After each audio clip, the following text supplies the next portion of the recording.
Hello friends, welcome everyone. तो स्वागत है आप सबका आपके अपने channel target success with twinkle में। आज हम साइकोलॉजी के कुछ क्वेश्चंस देखेंगे।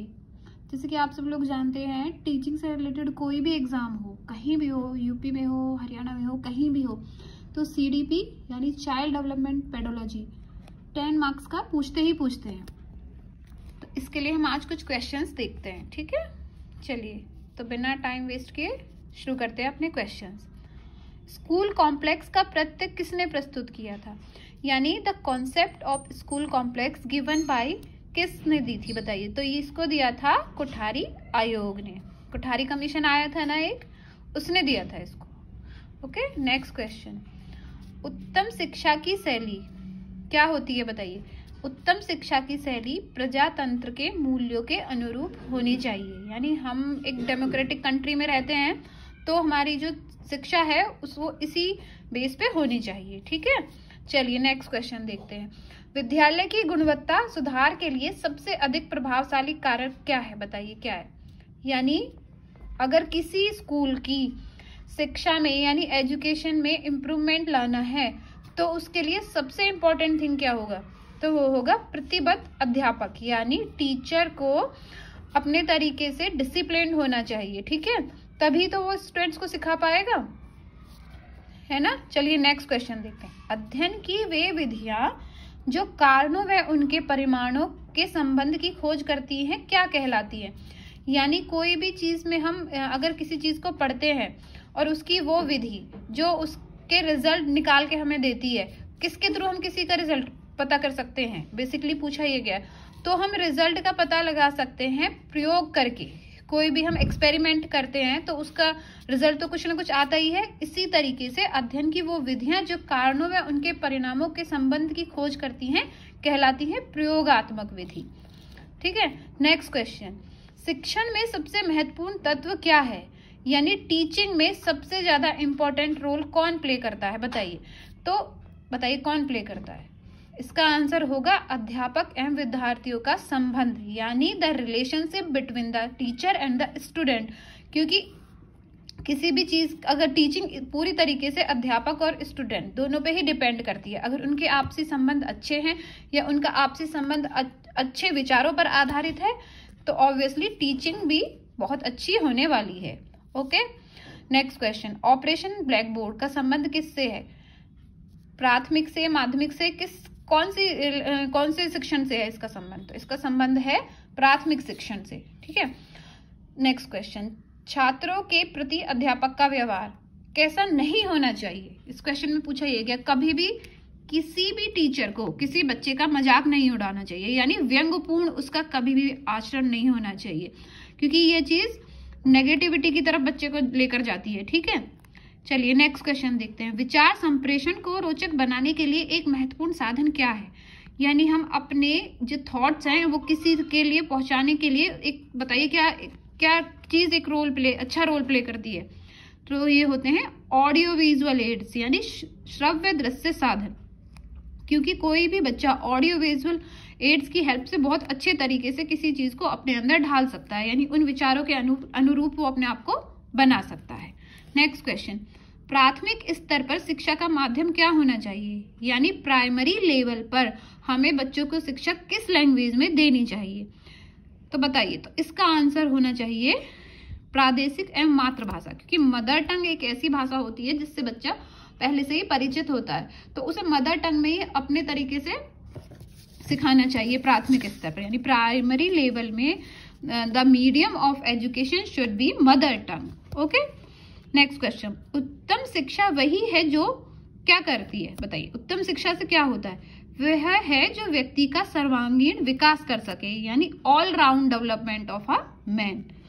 Education is related all round development of a man. तो अगर हमारा हर तरीके से विकास होगा वो कहलाता है ऑल राउंड डेवलपमेंट, और वो किसके थ्रू हो सकता है, वो एजुकेशन के थ्रू। यानी अच्छी एजुकेशन अगर मिलेगी तभी हमारा डेवलपमेंट हो सकता है। Next question. अध्यापक राष्ट्र का निर्माता कहा जाता है क्योंकि वह क्या करता है, क्यों कहते हैं उसे कि वो राष्ट्र का निर्माता है, क्या रोल प्ले करता है वो सोसाइटी में, क्योंकि वो देश के भावी नागरिकों को तैयार करता है, ठीक है। देश के लिए वो जैसी शिक्षा अध्यापक अपने स्टूडेंट्स को देगा वही तो सीखेंगे वो लोग। तो ये एकदम सही स्टेटमेंट है कि देश के लिए वो भावी नागरिकों को तैयार करता है। नेक्स्ट क्वेश्चन, प्राथमिक शालाओं का निरीक्षण कई बार होता है, जिससे क्यों होता है? मतलब बेसिकली ये पूछा गया है कि क्यों होता है, जैसे उन्हें बार बार उनको क्यों इंस्पेक्ट किया जाता है, बताइए।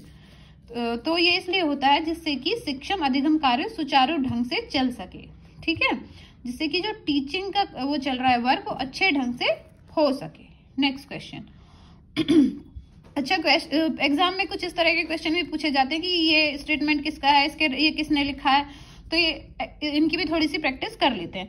जैसे नेक्स्ट क्वेश्चन देखिए, जिज्ञासा ही ज्ञान है उत्सुकता की जननी है, बताइए ये स्टेटमेंट किसका है? तो ये स्टेटमेंट है प्लेटो का। चलिए अगले क्वेश्चन की तरफ चलते हैं। शिक्षण की कौन सी ऐसी विधि है जिससे हम छात्रों को अधिक से अधिक भाग लेने का अवसर दे सकते हैं? यानी टीचिंग का ऐसा मेथड बताइए जिससे कि स्टूडेंट उसमें बहुत एक्टिवली पार्टिसिपेट करें। कौन सा ऐसा मेथड है जिसके थ्रू कर सकते हैं? तो वो होता है क्वेश्चन आंसर मेथड, यानी प्रश्न उत्तर मेथड। यदि हम क्लास में क्वेश्चन पूछेंगे बेसिकली तो बच्चे ऑब्वियसली आंसर करेंगे ना उसका, तो यानी उनका भी पार्टिसिपेशन बराबर का हो जाएगा, ठीक है। बेसिक शिक्षा देने का विचार किसकी देन थी? ये बेसिकली ये था महात्मा गांधी का। Basic education, the concept of basic education given by the Mahatma Gandhi, okay. अधोमुखी निस्पंदन सिद्धांत के प्रेरणादाता कौन थे, बताइए? तो ये थे मैकॉले, ठीक है। Macaulay is a britisher. Next question, 10+2+3 की प्रणाली भारत में किस शिक्षा नीति का परिणाम है? बताइए। अभी तो खैर शिक्षा नीति दोबारा आ गई है, उसको भी हम डिटेल में स्टडी करेंगे, बट ये किसकी थी? ये जो 10+2+ जो अभी तक 2019 तक जो चली हुई थी, ये किसकी देन है, बताइए? तो ये थी 1968 की शिक्षा नीति का परिणाम, ठीक है। नेक्स्ट क्वेश्चन देखते हैं, शिक्षा संबंधी पाश्चात्य विवाद का अंत किसने किया था? तो इसको समाप्त किया था मैकॉले ने, ओके। नेक्स्ट क्वेश्चन, चरवाहा विद्यालय का उद्देश्य क्या है? सबसे पहले तो ये बताइए कि ऐसे विद्यालय कौन से स्टेट में पाए जाते हैं? तो ये हालांकि ये पुराना क्वेश्चन है बट स्टिल इम्पोर्टेंट। चरवाहा विद्यालय बिहार स्टेट में पाए जाते हैं। तो इनका क्या उद्देश्य, यानी इनका एम क्या होता है? समाज के सुविधा वंचित वर्ग को शिक्षा के प्रति प्रेरित करना। यानी कि जो हमारी सोसाइटी है उसमें जैसे लोगों को शिक्षा नहीं मिल पाती है, ऐसे वर्ग को जो शिक्षा को जानते ही नहीं है, ऐसे वर्ग को शिक्षा के प्रति प्रेरित करना, यानी उनको एजुकेशन की इम्पोर्टेंस बताना कि एजुकेशन से हम क्या क्या कर सकते हैं, ठीक है। नेक्स्ट क्वेश्चन, खेल संबंधी सिद्धांतों के अतिरिक्त व्यय सिद्धांत किसने दिया था? तो ये दिया था शीलर एंड स्पेंसर ने। इनको एज इट ही रटना पड़ेगा, जो सिद्धांत या जो प्रिंसिपल ये जो चीजें हैं इनको एज इट रटना पड़ता है। हरलॉक ने किसके प्रयोग के आधार पर जातीय संस्कृति का प्रतिपादन किया था? तो ये किया था क्रो एंड क्रो, ठीक है। नेक्स्ट क्वेश्चन देखते हैं, खेल ही जीवन है, ये किसका सिद्धांत है? बताइए ये किसका सिद्धांत है? ये है जॉन डेवी का सिद्धांत, ओके। नेक्स्ट क्वेश्चन, 1907 में मारिया मोंटेसरी ने अपने प्रथम विद्यालय की स्थापना की थी, तो उसका नाम बताना है। क्या था उसका नाम? उसका नाम था बच्चों का घर। नेक्स्ट क्वेश्चन, खेल बालक की जन्मजात स्वाभाविक प्रवृत्ति है, ये स्टेटमेंट किसका है? ये स्टेटमेंट है मैकडूगल का, ओके। सामाजिक सहभागिता से किस वैज्ञानिक का नाम जुड़ा है? तो इसका नाम जुड़ा है गैसले का, ठीक है। नेक्स्ट, प्रबंधन व संगठन की पूरक प्रणाली क्या कहलाती है? तो इसको कहते हैं हम प्रशासन, यानी एडमिनिस्ट्रेशन, ओके। तो ये थे सीडीपी के कुछ इंपॉर्टेंट क्वेश्चन, ठीक है। अगर ये आपको अच्छे लगे हो तो लाइक कीजिएगा और चैनल को सब्सक्राइब कीजिएगा। Thank you very much.